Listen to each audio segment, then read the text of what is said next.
Loud people reveal themselves. Quiet people study everyone. The most powerful person in the room is not always the one speaking. Sometimes it is the one sitting silently, watching, listening, understanding what everyone else is too distracted to see. There was a man named Arav. In every room he entered, people made the same mistake. They thought he was shy. They thought he was nervous. They thought he had nothing to say. But Arav was not empty. He was observing.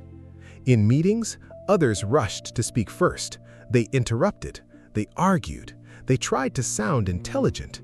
They used big words to make small ideas feel important. But Arav stayed quiet. Not because he was afraid, because he understood something most people never learn. If you listen long enough, people reveal themselves. One person revealed insecurity by constantly correcting others. One person revealed ego by never accepting feedback. One person revealed fear by attacking every new idea. One person revealed loyalty by defending someone who was not even in the room. And one person revealed character by how they treated people who had nothing to offer them.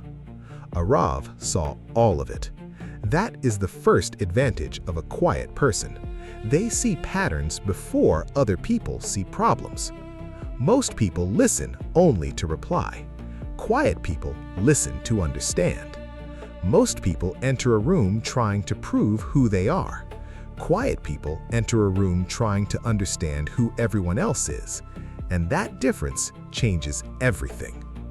One day, the company had a serious problem. A project was failing. Deadlines were being missed. Money was being wasted. Everyone was blaming everyone. The room became loud. One person said, "The team is lazy." Another said, "The client is impossible." Someone else said, "We need more meetings." The loudest person in the room kept repeating, "I told you this would happen," but he had not solved anything. Arav sat quietly. He looked at the documents. He listened to every excuse. He watched every face. Then, for the first time in that meeting, he spoke.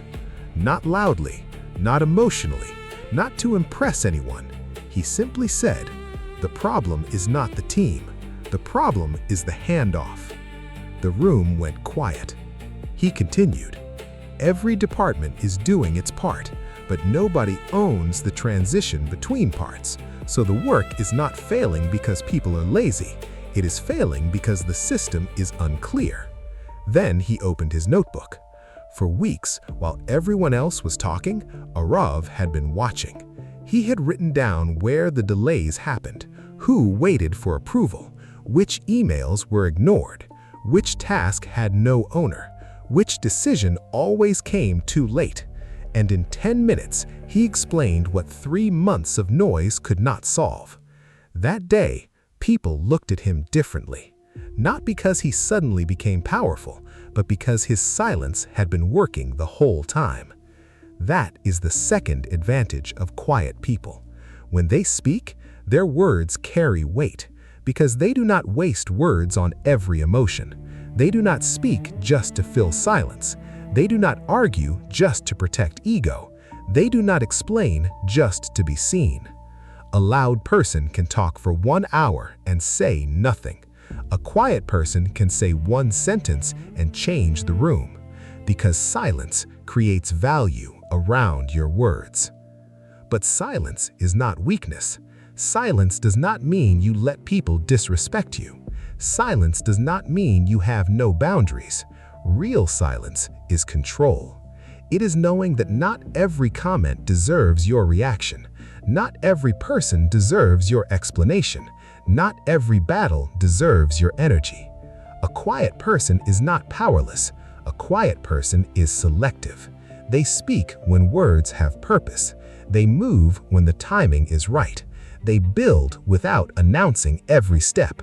And that's the third advantage of silence. It protects your future. Many people destroy their dreams because they talk too much too early.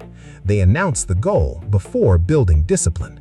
They share the plan before protecting the energy. They tell their dreams to people who secretly hope they fail. Then, they wonder why they feel drained. But quiet people understand. Some dreams need privacy before they need attention. Some goals need silence before they need attention. Some versions of you must be built alone before the world gets access. That doesn't mean you hide forever. It means you grow with focus. You observe more. You react less. You speak with purpose. You build with discipline. Because the person who controls their reaction is difficult to control, and the person who doesn't need constant attention becomes dangerous to their old weaknesses. Not dangerous to people, dangerous to fear, dangerous to insecurity, dangerous to the version of themselves that used to chase, react, beg, and over-explain. So if you're a quiet person, stop seeing your silence as a weakness. Maybe you were never too quiet. Maybe you were just surrounded by people who only understood noise. Maybe your calmness was not emptiness. Maybe it was depth. Maybe your silence was not fear. Maybe it was wisdom arriving before your words.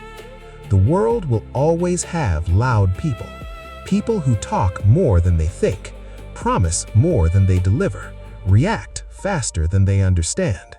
But the quiet person watches, learns, builds, waits, and when the moment comes, they do not need to announce power. They simply show it. So speak less, observe more, react slowly, build quietly, protect your peace. And when you finally speak, make sure your words are not noise, make them truth.